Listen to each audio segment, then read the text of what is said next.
welcome back to another edition of the John Wayne Surge Protector podcast, 6040 production. I'm Eric Halsey. I'm Alex Midway, and we're glad to be back. There's a little bit of there's two murders in Boston this weekend with Buffalo Sabres taking both the games, and tonight they might be able to close out the series. Yep, even I broke out my Sabres jersey. So, you know how many people in Arizona have Sabres jerseys? Amazing. Us. Well, we're the good ones in Arizona, so that's why. It's the one game that they did drop, I ended up watching, and I didn't drink, so that one's on me, Buffalo. Well, you learned the superstition, and never turned back around. Yeah, so apparently the NFL draft occurred, and you had your first overall pick, and I had to wait until I believe day 2 or day 3 for the Bills to pick anything. I think you were a day 2er. I got to get mine right out, and if you think for 1 second I wasn't nervous, old Raider mentality was going to come up, and they're like, well, we do need a franchise quarterback, and this kid seems ready, so give me the fastest wide receiver they had. I don't care what his hands are like. It was brought up repeatedly the last time you guys picked first overall at a quarterback. Yeah, it wasn't good. It was I was a Jamarcus Russell denier. I was like, no. Year 2 is going to be different. And, it was not.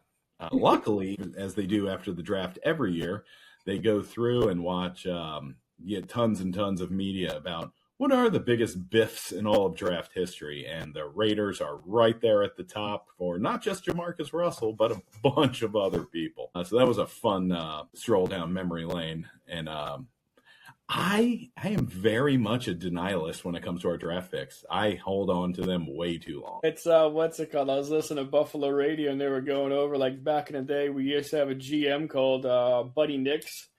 And there was one guy who was drafted before him, Aaron Maben. And he was one of our big busts. And Buddy Nix is a big old Southern guy. He's like, well, the thing about Aaron is he's just not that big. And he's like, that's a Southern dude who knows football. He's like, he can't run that fast. Got little hands. It is kind of baffling to me how there's just these dorks out there that rate like what's going to end up being the top 1% of athletes on planet Earth. I mean, like, he's got little hands. I'm like, feel like he's getting drafted in the first day, so maybe cut him a little break. Yeah, what was it they were saying about Bane or something? Like, he's got undersized, like, fingers or something. I was like, well, he's got him attached to gigantic arms and a lanky frame, so I think he'll be all right. Also, if you're worried about size, I can tell you from the time I was 22 until the time I was 28, I got significantly fatter. So size is something you can learn. You grow into it all right. Yeah. What you got to worry about is that hair falling out. No turning back around from that one. That just means the helmet fits more snug and you get more concussions because there's less padding. So, send me my check. We've got a lot to get to today, so let's kick this thing off. And who said it? And this was said a while back, and it goes like, we need the ballroom, and Democrats need to get over their Trump derangement syndrome and stop holding it up. We don't need tax dollars for it because the project is already paid for with private funds. Who said it? Going by your masculine voice, I want to say it's something alpha, but it's such a cucky thing to, like, a hill to die on that it's got to be an un-alpha branch of the military, right? Which makes me immediately think this is Navy vet Lindsey Graham. It's close. It's actually Rick Scott of Texas. And as we'll get through today, Rick's view may have changed slightly. He's got a couple questions about this ballroom. I thought he was Florida. Rick Scott. I think he's in oh yeah, you're right. He is in Florida. My bad. Yeah, the Medicaid fraud capital of the world. That's it. Well, is that Minnesota or one of those blue states from what they said? No, that was Somalis and like $1 million. When you want real fraud, you go to Florida, like Rick Scott, and steal $1.5 billion and then somehow make that into a congressional run. I don't know. Seems dirty to me, but nobody else seems to ask these questions. Hail to the king, baby. When you want the crime, you go down where it's made. where crime really pays. So Tesla update. It was 373 on Thursday. It's 376, and apparently the Elon just got approved to make another $114 billion because the courts finally ruled that he could take his 2018 pay package. And honestly, we've talked about this one before. This was back in the day when Tesla was going under. So he negotiated a pay package that was based solely on escalators for him hitting all kinds of goals, and those goals would make everyone holding Tesla stock very rich. He hit all those goals, and when it was time to pay him, the stock had gone up so much that it became an astronomical amount. So a lot of people didn't want to pay him. Honestly, if you negotiated, he makes you filthy rich, he should get the pay package. I got no problems with that. You all negotiated it. Yeah, I don't care. I hope he takes his money and buys a whole new harem of weird kids like Big Balls, and eventually they cannibalize themselves. Well, I mean, money's not something that's really going to be needed, according to him, in about 10 years. That's why his current pay package is set to the tune of $1 trillion. Yeah, I am very happy for the guy who said money is going to essentially have no value, demanding $114 billion right off the bat. So, yeah, I don't know. And nothing he says makes sense. The stock market always goes up. It's a big lie. Mm-hmm. Well, the 114 is actually what he's been owed since he hit those escalators back in 2021. It's not anything new. Like I said, we're going to disagree on this one. I personally think he should get paid for it. Listen, if a stockholder approve a pay package, and it's all kinds of things he's got to hit, and then he goes out and hits them, then you pay him. If afterwards he turns into a Nazi and you guys give him another raise, like, that's on you. Yeah, I don't disagree with you on that. In fact, I will agree with you. I hope Elon gets exactly what he deserves. Have a day you're supposed to have? Yeah, exactly. Honey Badger stat update. We got a couple of this one, actually. It's in case he celebrates. Sunday was the 40th anniversary of the Chornobyl reactor blowing up. So happy glow in the dark day to all those who celebrate. And this is also a very good time to remind people that at the start of a war, Russian troops went into this area, captured it. And, they captured it relatively easy because it's an effing exclusion zone. There's no Ukrainians there because, I don't know, nuclear reactor. When they got to the area, they also went ahead and dug foxholes. So they dug into the ground there and they're like, oh yeah, we're going to repel any attacks. And then they figured out that there's no attacks coming. It's nothing but all kinds of like deer who are mutated. And then, so they left the area, but in 2022, some Russian idiot crashed a drone and blew a hole inside the sarcophagus, stopping the nuclear fallout from coming out. So kudos to those generals. Do you think those Russian soldiers were digging into, nuclear reactor land, like all had little spiders in their pocket and they're like, it worked in the comic book? I've done stupid things before in the military, like showing up at Chernobyl, like, okay, dig in, like, go F yourself. I'm going to sleep right here and take my chances with the mortars. I think you've overestimated my what I'm willing to do in this job role. Like, why are we here? Like, Yeesh. It's a very tactical position. I was like, no, it's not. Yeah, just like how in G.I. Joe cartoon, like Cobra was always attacking the Taj Mahal. Uh-huh. Like, for no reason whatsoever. This feels like that.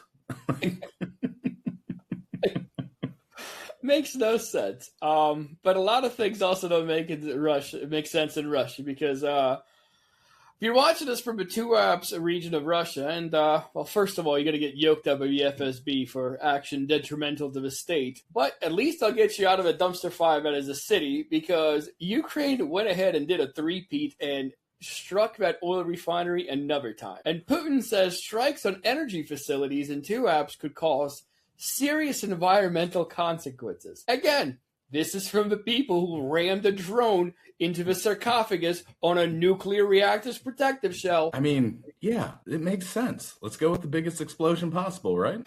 He's like, we should stop war because dogs get hurt. Like, oh, that's the problem now? It's when a bunch of oil starts hitting your city. He's like, yes, I am champion of animal. Body politics is getting worse and worse with their spins, but I can appreciate the creativity of this one. Like, I'm trying anything to get you guys to give up plan. Like, give up Ukraine for a duck. Like, this would be the worst negotiating by Zelensky. He's like, So you guys agreed to terms? He's like, yes. He's like, they told us about animals we've been killing. He's like, what about the civilians? He's like, it doesn't matter as much. Well, like Randy Fine was quoted saying a couple weeks ago, you give me a choice between a dog or a Muslim, we're taking the dog every time. So maybe they're all just monsters there, too. Starts USA chant. Yes, exactly. Pinning that. Yeah. So, one last thing about this one right here. It's and if you also thought that Ukraine was on a warpath before, so say this one in the voice of Don Jr.'s side chick, Kimberly Guilfoyle, the best is yet to come, as the EU formally approves $90 billion euro Ukraine loan and new sanctions on Russia. So kudos to them for doing a lion's share of this war while we're helping out Russia. Yeah, if you thought Zelensky was a pain in the $75 and too much time on his hands at like the last circuit city on earth, $90 billion, Ukraine may run the world here in 3 years. Like they finally went ahead and all right, we'll turn on this stupid pipeline, but we're going to hit every freaking port out there. And there was an interview of Zelensky, and they were asking him, it's like, so have the Allies been asking you to stop hitting oil places because it's hurting the gas price? He's like, yeah, some of them. And you know really well exactly who's calling him, and it's long distance from a different continent. That's so funny. Yeah, I hope he keeps doing it. We absolutely, as our ally, left him to rot and basically hamstrung him every chance we got. And now he's got $90 billion. He's like, you want to see what real violence looks like? I love this for them. Yeah, we have our own Flamingo, like cruise missiles. We make our own drones. Like, let's rock and roll. Yeah, but let's get back to all politics is local and start off with a little bit of a quote from Fearless Leader. We're thinking about doing it, helping them out, meaning bailing them out, or buying it, Trump said, adding that the government could sell it for a profit when oil prices went down. And this was Trump's words on Spirit Airlines, a budget airline that's about to go down and out. And he's offered him a $500 million loan. And obviously, he blamed the Biden administration. Of course he would, because Spirit's only been doing bad because they were blocked from being bought by JetBlue. Like, it's either gas prices, it's Biden. Like, what is it? Why did Joe Biden S my pants every single time?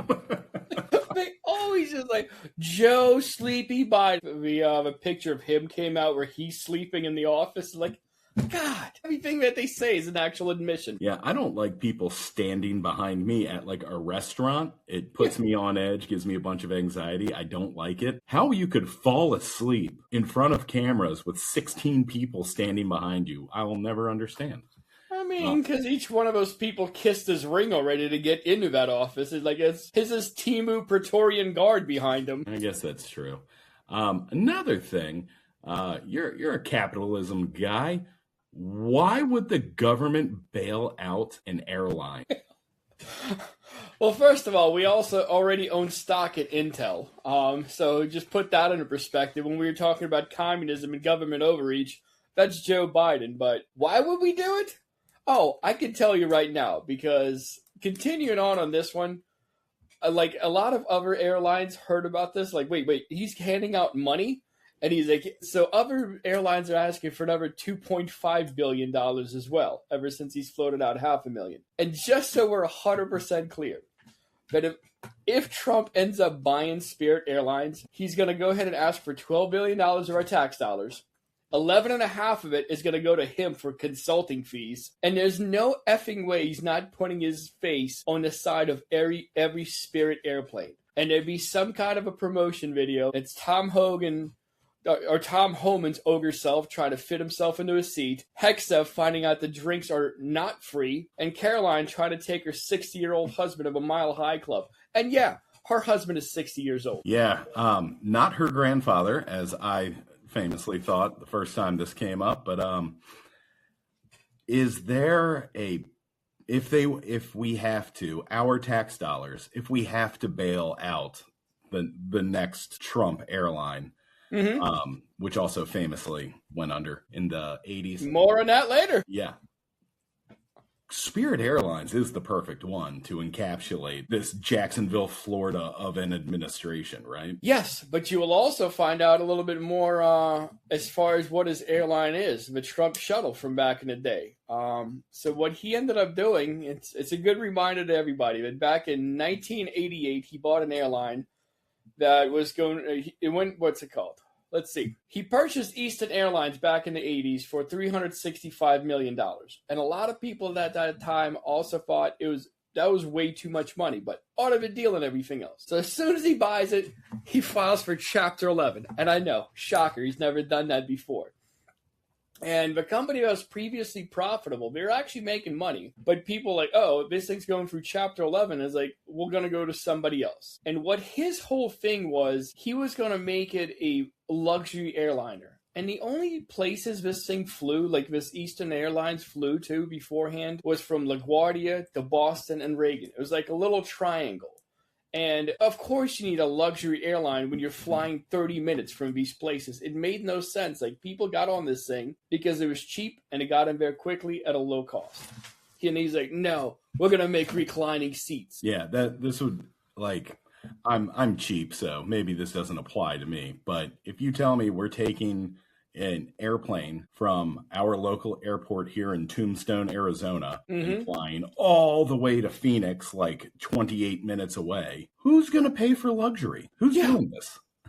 You sit down, you buckle up your seatbelt, you do the ascent, you barely level out, and then you're coming right back down and be like, that's worth another $400. Like, you don't have time for drink service, homie. Well, that's why Hegseth packs his own. Yeah. A little flask for daddy. It doesn't say how many 3-ounce bottles I can bring.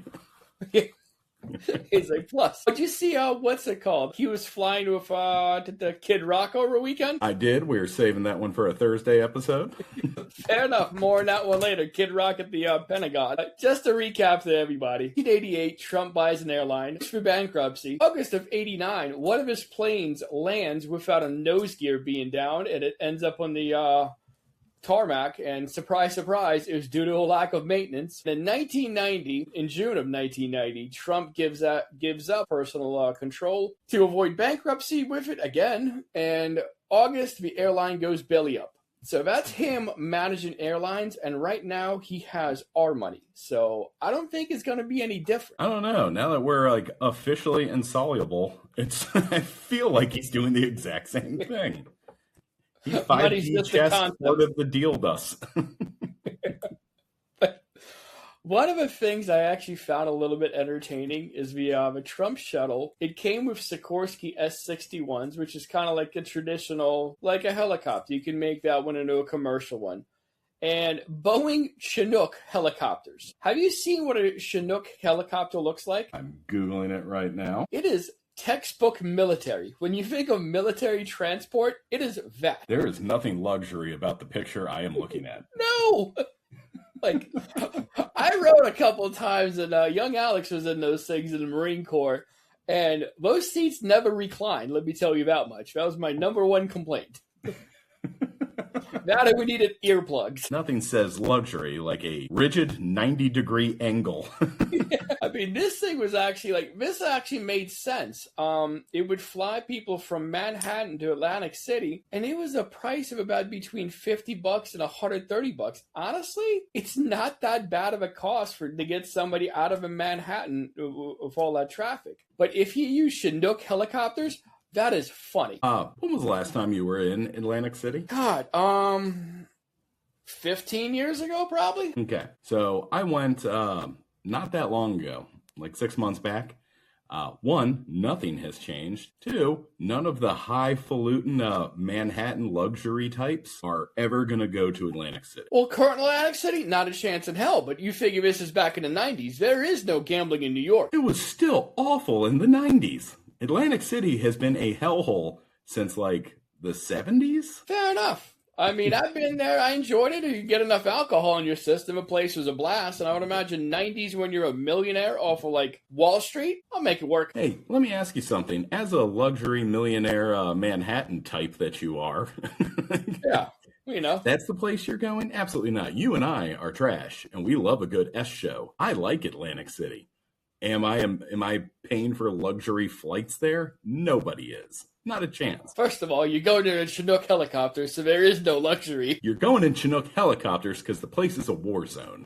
And maybe you're shooting poor people out of it. You didn't know about the add-ons you can get. We're out there buying peanuts, and he's getting sniper ammo. Rich people don't shoot things. They just buy politicians and make us do it. There's little things that people went to Bosnia on these little excursions to go shoot poor people in a combat zone. I've heard that's a pretty luxury area too.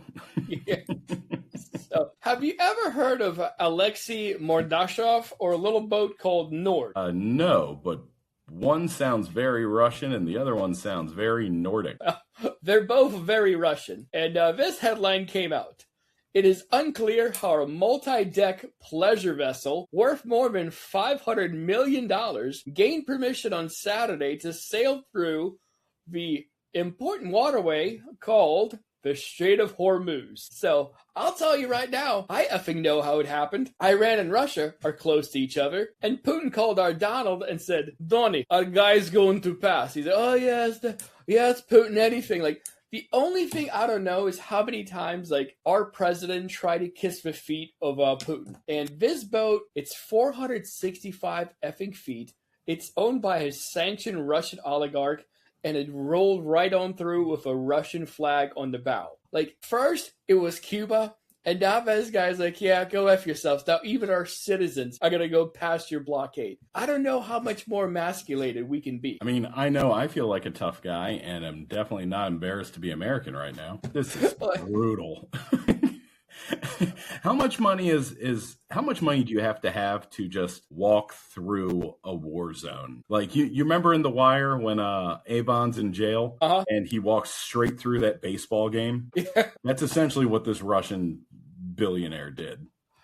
I think it's 400 feet or more is what your yacht has to be. Well, again, you're the luxury type. I don't think he's on his way to sail to Atlantic City. It's the Atlantic City of the Middle East.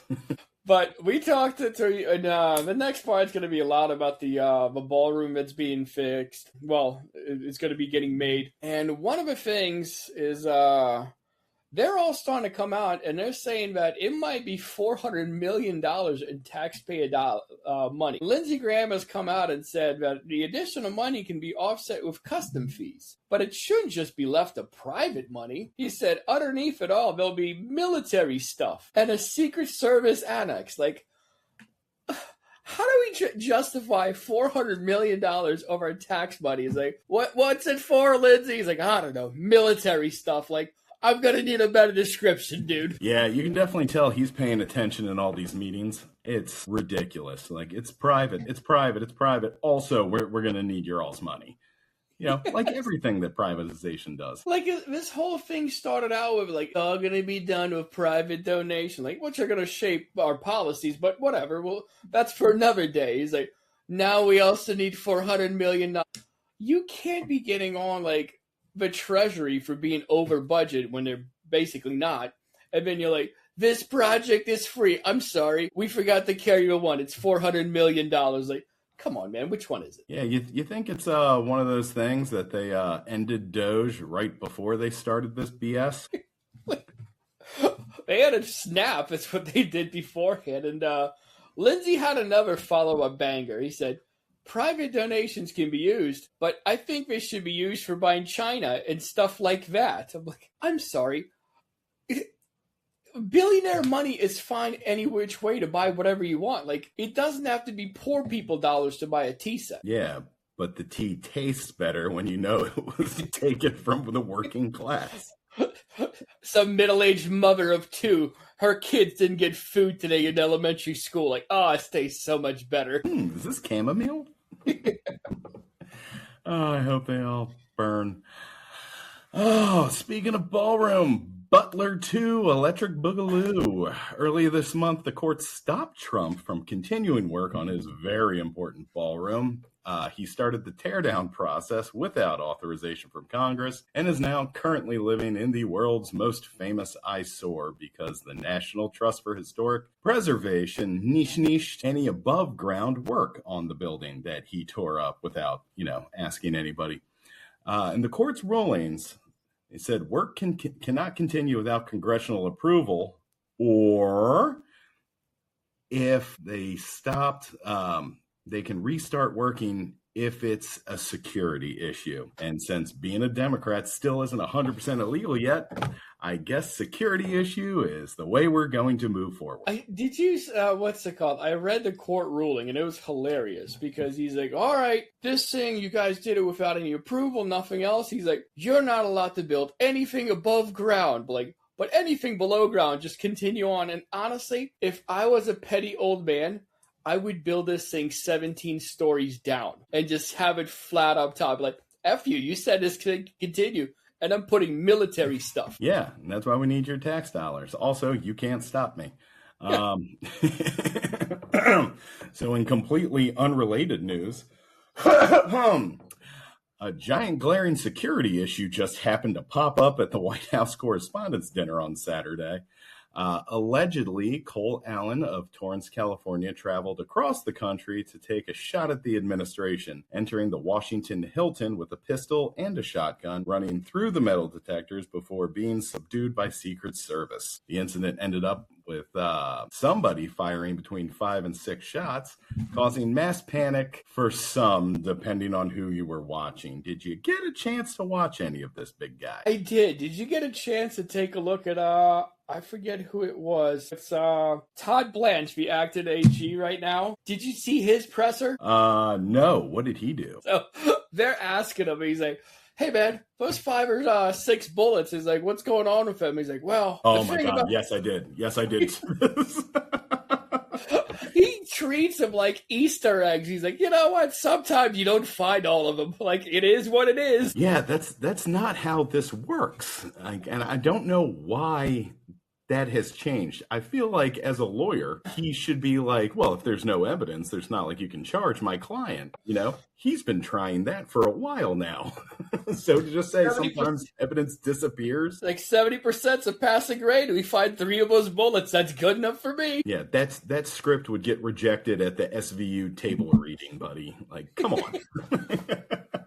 I've never heard of a single cop be like, yeah, we saw him throw out 6 bags of crack, but we only found 2. And we searched for it another 20 minutes, but couldn't find the rest. So back to the station, Chief. Yeah, can we just get back to making this whole conspiracy a real thing now? Yeah. So I did notice from a couple of videos we watched, one I thought was weird. Secret Service grabbed J.D. Vance and ushered him out of there way before they got to Trump. Ushered him out of there? Yes, ushered him out of there. If she wasn't in that little pileup, she was left behind too. Yeah, no, we'll get to you, MAGA women. Don't worry. 2, they kept Trump in place until backup arrived, then moved him to the back kind of slowly. It looks like he fell. He says he does not fall because, a golden god could never. Did you see Hegseth? Being alpha dog just standing over everyone. Again, like there's an active shooter and this dummy puts his head above everyone else. Like, where is it? So the White House actually released a video of Hegseth, gritting his teeth and, furiously looking around a room. And they said, you can just tell he's furious. I know a key bump when I see one. This guy was zooted out of his gourd. I mean, this is also the same White House that also put out a picture of Trump and King Charles and said 2 kings. Like, Jesus, man. We literally had a war about this. In Hegseth's defense, if I am blackout drunk and all of a sudden my work calls, a key bump will get me at least closer to right in order to do my job. So, maybe he did that for our country. You think we were rehearsing this one? He's like, Hegseth, and you just stop doing coke. He's like, I can't do that. He's like, slow it down. He's like, not a chance. He's like, I'm also going to stand up, clear view of all the cameras, and I'm going to grit my teeth. I also might have a runny nose. The pollen's terrible, and I'm very congested. This thing doesn't have any kind of filters as well as security at the gates. This one's for the ladies. Super alpha male Stephen Miller, with a fistful of boob using his prego wife as a human shield. I mean, that's two people to take the bullet aimed for you. Those are just simple numbers. Maybe he's just more, maybe he's just better at this than me. It's brutal. Did you see RFK get ushered out? And did you see who was not with him? Yeah, the women of MAGA. Cheryl Hines, slowly, very slowly, going one step at a time, trying not to fall over her dress as she tries to follow her husband and the security team ushering him out, leaving her for dead. I mean, there you saw Don Jr. pushing up. You're like, we lose this broad, I get myself a 16-year-old. This is great. Yeah, tweet of the day I heard on that one was, you can just hear the Curb Your Enthusiasm song playing in the background as they're driving home, talking about what he left her. Somebody did the what's it called? The Curb Your Enthusiasm song as she was actually walking up there. Works in every situation, I'm telling you. Geniuses. Amazing. Let's see. Everybody was so terrified that the photographer sitting where Trump and Vance was swapped cameras and continued to snap pictures as everybody else was getting down and pushed out. I mean, it could also be the band on the Titanic. He's like, you know what? It's probably more than 5 bullets. We don't have any gun regulation, and the people at the door were just ushers. Yeah, and hotel staff just holding doors open for people. The security, for what I've heard at this place, was just a joke. Let's see. Carolyn Levitt in the cheesiest look possible right before this event when shots will be fired. I feel like that's just her trying to be hip. I don't. I think that was her trying to make a coy little snide remark, and I just think she's cheesy enough, couldn't help herself. I feel like if anyone's going to let it out, it's either going to be Hegseth or Cash. Cash would have a t-shirt of him with the shooter. He apprehended. Why is this on sale now before the White House Correspondents' Dinner? Yeah. Did you see the fun little video where you can clearly see Trump just standing behind a not bulletproof curtain? Yeah, I mean, he's standing down there like he's the guy from Scream in the background, creepily watching everybody. Yeah, nothing says this is 100% real like getting him behind a non-bulletproof curtain, right? That's the way it's supposed to go. I mean, the whole thing was a joke, how slowly they responded, everyone sitting in their seats, and the fact that they only did this after, a judge said you have to shut it down, kind of his poll numbers are down the first time. He goes to Butler. This time his poll numbers are down and his ballroom's all effed up. And he attends a correspondence dinner for the first time ever. I don't know, man. Yeah, I don't know. Everything kind of points to BS. But yeah, I guess it's all feasible that it happened. And I can tell you that because another shooter brought a manifesto with him. Did you see the searches in Israel for his name 12 hours before this thing broke? I love that every time something like this happens, Twitter immediately pulls up, and this is Israel searching this name 2 months before this happened. There's a picture of Big Homie sitting in an IDF sweatshirt. Yeah. It's hard to tell what's real and manufactured these days, but if you do believe this, I will offer, if you believe that this shooting was real, I'm going to offer you the deal of the century where you can now buy stock through me in 60/40 Productions. Just send me the money. I will send you your stock certificate. It will be 100% legit. I promise. And I will also sell Tesla stock at half price. Yeah, pretty much just send us money and we're like genies. We can make anything, appear just as fast as that Trump phone. Yeah, if you complain, I'm going to say you have TDS. Yep, you have JWSPDS. So I did want to end with this, a little thought-provoking. I heard someone on the interwebs point out a new problem that an even better solution. A lot of Trumpers are now expressing regret, as you can tell by poll numbers, between the Epstein file fallout, a fun new war in the Middle East we'll never get out of, the economy, gas prices, incompetence. Pick your poison. prison. So the real question is, now that these people are out of the cult and slowly opening their eyes, what do we do with all of these dummies that have finally realized they screwed an entire country over? How do we deal with these reclamation projects? Well, we need to, as a country, I think we need to heal. And I don't think we should actually be bad against these people that are trying to come back into the fold. And one thing that I've all been complaining about is how all the immigrants are taking their jobs. So I feel like all these people who are finally admitting defeat should become roofers, strawberry pickers, Motel 6 cleaning ladies, and all the jobs that the Mexicans used to have and at Mexican pay. And I feel like that's how we heal as a country. We'll let the big old country boys experience life. I do think that's good. I feel like that also ignores a bunch of other problems that this administration has also created. But there is one surefire way, and whoever this was on the internet, I'm sorry I didn't get your name. I will try to figure it out and mention it on Thursday. Hey, big guy, do you remember January 6th? I remember it. I've heard about it. So it was a peaceful protest. Yeah, that's how you get back in the country's good graces. Go do it again. Go do it now. Honestly, I will also settle for someone in a wheelchair and a MAGA hat coming up to my house and roofing it. Well, that would be fun. I don't trust any of those welfare state citizens, not at all. People from Kentucky aren't doing it. They're a welfare state who just happen to screw the rest of us. I would be in my backyard sitting drinking a beer and all I hear is, what the hell? Oh, just repeatedly. Yes, well, that would be fun. I say go do another January 6th and you can rejoin the friend group. You can see your kids at Thanksgiving again. You just need to channel your hatred and shame at the guy who tricked you into really hating America the first time around. Like DJ Khaled says, another one. It's the only way back in. You got two choices, America. Pick strawberries or storm the Capitol. Till next time, I'm Alex Midway. Daddy, chill. I'm Eric Halsey. Later, Gators.